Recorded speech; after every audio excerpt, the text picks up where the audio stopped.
Body weight is down from almost 207 to almost 201 in just 4 days, which is phenomenal. I want to keep that going until 198. I've done no water cutting or water manipulation. I'll get into what I'm doing diet-wise at the end of this video.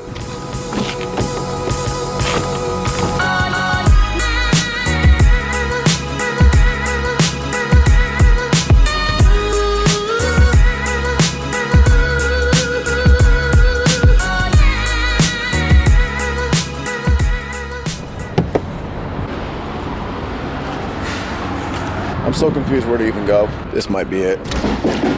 Nope. I have never been more confused where to enter a building. I'm going around now. Okay, definitely nothing down that way. Okay, I just called them. I think that's the entrance. I was way down there. Success. All right, so we got it squared away. My shipment is here, but I need to pay for it in cash or like a cashier's check, bank check. I don't have either on me, so I gotta drive to the nearby bank and hit the ATM. There's gotta be an ATM somewhere around here. There's a fucking Radius Bank here, but that doesn't help me because I'm not Radius Bank. I gotta drive around aimlessly till I find a gas station or something that has an ATM in it. This is so fucking annoying.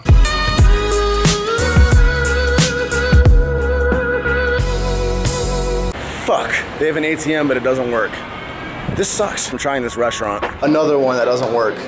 This is a joke. Boston hates ATMs. That one didn't work, but the lady there told me that there's a credit union down here with an ATM that hopefully takes any card. Success. So we're all good to go. You see that clusterfuck of giant trucks? We're all backing into like the garage ports that I need to back into. My car's gonna fit in there nicely. And this asshole just parked his truck in front of all three of them. Oh my God, dude. Bet you $1 million you can't even spot my vehicle. It blends in so well with these trucks. Today I'm heading to Boston because I need to pick up a shipment that just came in via sea. And shipping via sea is annoying because it's way cheaper, but you can't have it delivered to your house. It goes into a port, you have to book the port you want to have it delivered to. You got to pay for the pallet and everything, and you have to go get it yourself. So pain in the butt, way cheaper though. Pros and cons, I think if you have a huge order like 10 grand, 20 grand, 60 grand, then it might be worth doing it overseas if transportation isn't gonna kill you. Look at that, fits like a glove. Success. Now we head back home. Temperature in Warwick, Rhode Island. It's currently 62 degrees. 62 degrees. That's hot. T-shirt weather. Time to eat. First meal of the day is Chipotle, baby. About 3 o'clock, we're doing a bowl with white and brown rice, pinto beans, steak, mild sauce. I'm a baby with spicy stuff. Sour cream and cheese. Delicious.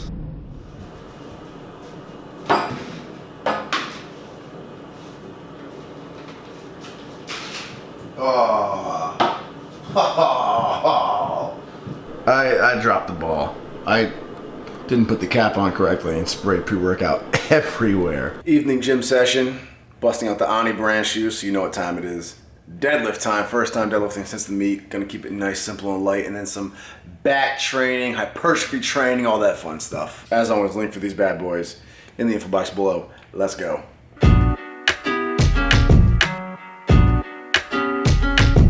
It's the rise, swerving, baby, better buckle up. Up and tired of people always testing my trust. Check my eyes, studio is lit, turning up. Come alive in the midnight, slow. Come on, girl, shake it like that. On the road, you know I've been coming right back. Got the flow, like stem, scared I'm about to snap. Come alive in the midnight, 12 in the morning, I'm sipping on something.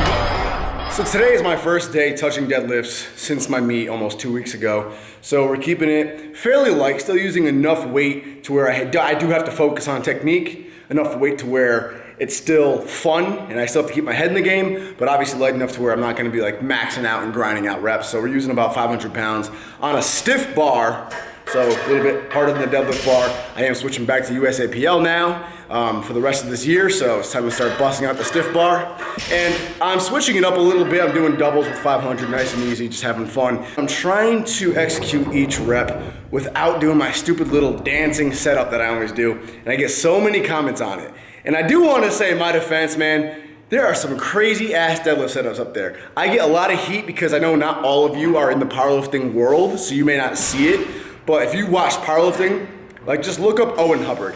I'll just say that. Just look up Owen Hubbard's deadlift, and then you'll see what I'm saying. A lot of powerlifters have these crazy, funky deadlift setups, and usually it's a combination of some rhyme and reason. Usually they're trying to get tight and they're trying to get into a good position, and then the added, like, theatrics are generally just mental cues.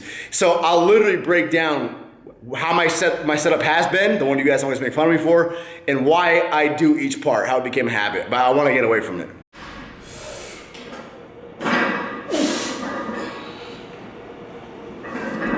For those that don't care about this deadlift setup, go ahead and skip ahead to the timestamp I put in the bottom of the screen. That's where my rant on the worst lifting advice begins, as well as the rest of the video continues. For those of you that do care, here's my current setup to date.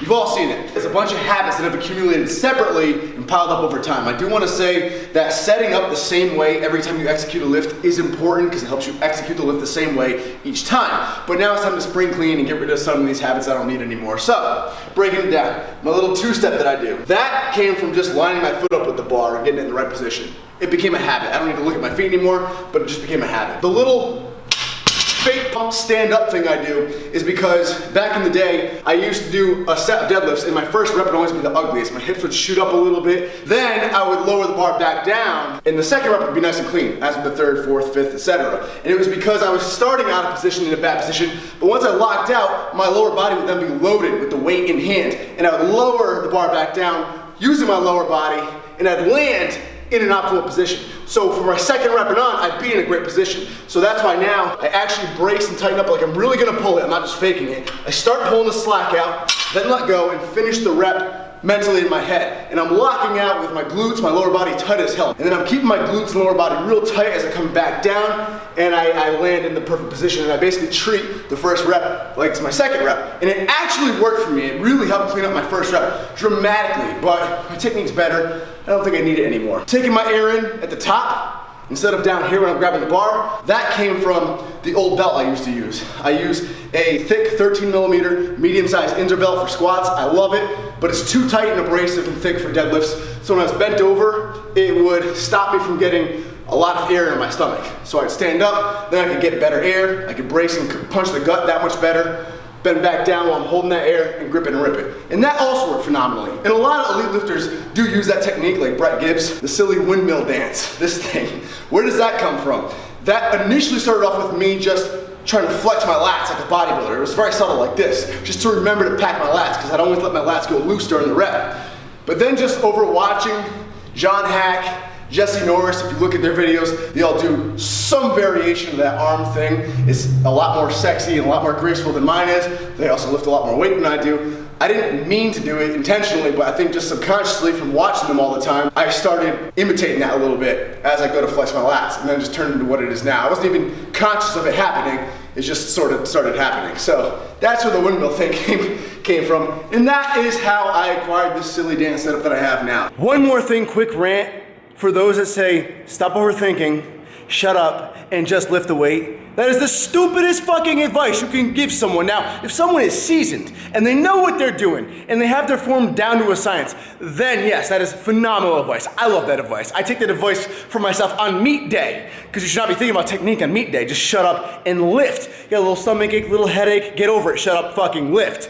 So that's fine if they're ready to go, but to give somebody who's trying to get better and needs improvement in their form, that advice is just reckless and ignorant, because it's not how any sport works. Any sport that involves technique, you wouldn't just say, just get in the ring and just throw punches to a boxer. They need to learn the actual technique of boxing. Same with fighting, MMA, Olympic lifting, powerlifting is the same damn thing. My squat was stuck at mid 400s for a fucking year or more because of technique issues, because I was not loading my posterior chain enough, because of a number of different issues. If I didn't actually address those form errors and correct those technique flaws, my squat would not be in the mid 500s right now. Just, that's a fact. Same with my bench, same with everything. So no, don't just shut up and lift. Overthink if it's productive. Again, guys, there's a difference between overthinking and simply analyzing. And most people will say, stop overthinking to someone who's just simply analyzing and laying out their thought process. But that's just stupid.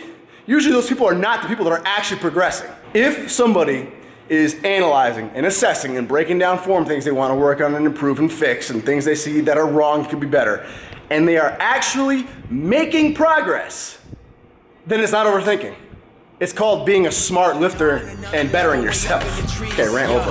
All white got me looking like a ghost, yeah. On the wave got me moving to the coast, yeah.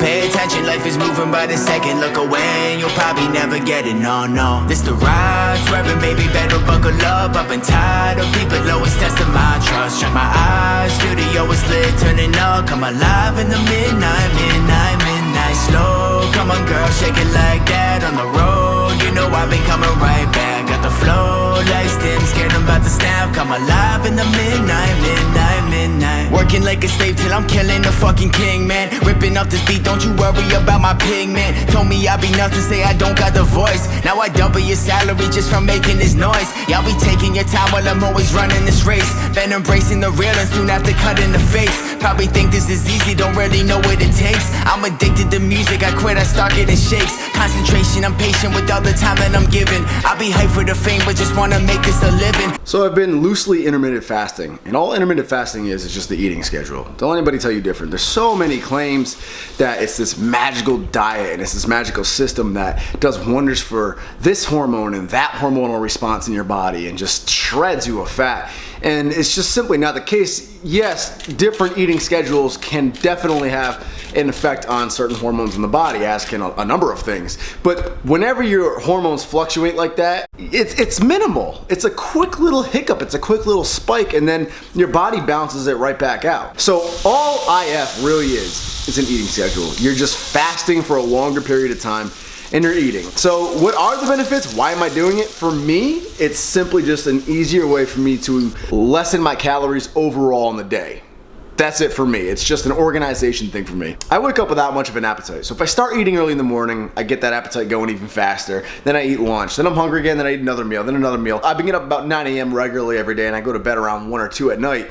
So that's a lot of meals all throughout the day. That's a lot of calories, especially since I'm not tracking and I eat pretty big. So what I do now is I wake up at 9 and I don't eat until 2:30 usually. Sometimes I go until 3. I load myself with caffeine first and foremost. And when I say load, I mean not much. I've been having the jumbo-sized sugar-free Red Bulls, which is like I think 150 milligrams of caffeine, so nothing crazy. If I go to the gym first thing in the morning, I'll just do my pre-workout and that'll be it. But caffeine's good because it stimulates you and does curb your appetite. You'll see like different gimmicks about like these caffeinated products and supplements you should take when you're doing intermittent fasting. It's just caffeine, man. Just any stimulant is gonna curb your appetite. That's it. Just curbing your appetite. So I'll take caffeine and I'll stay busy. I'll stay productive throughout the earlier half of my day. And it helps a lot. I don't really get that hungry. I'm just eating later in the day, so it gives me less time to eat throughout the entire day. And it just kind of curbs my appetite overall, so I don't feel as hungry. I can't put down as big of meals. It just makes it easier for me to eat less calories and smaller meals all throughout the day.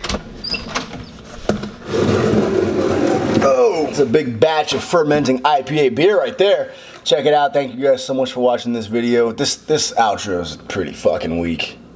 I'm just really hungry, so I swear, hold me to this. I gotta make the next outro a little more creative because this one is just, I got nothing in my house, man. I've done it all. Thank you for watching, guys. Give the video a thumbs up if you enjoyed it and just want to support. And I'll see you in the next video. By the way, I just dry hopped this bad boy. It's got like 5 days left and then we bottle it.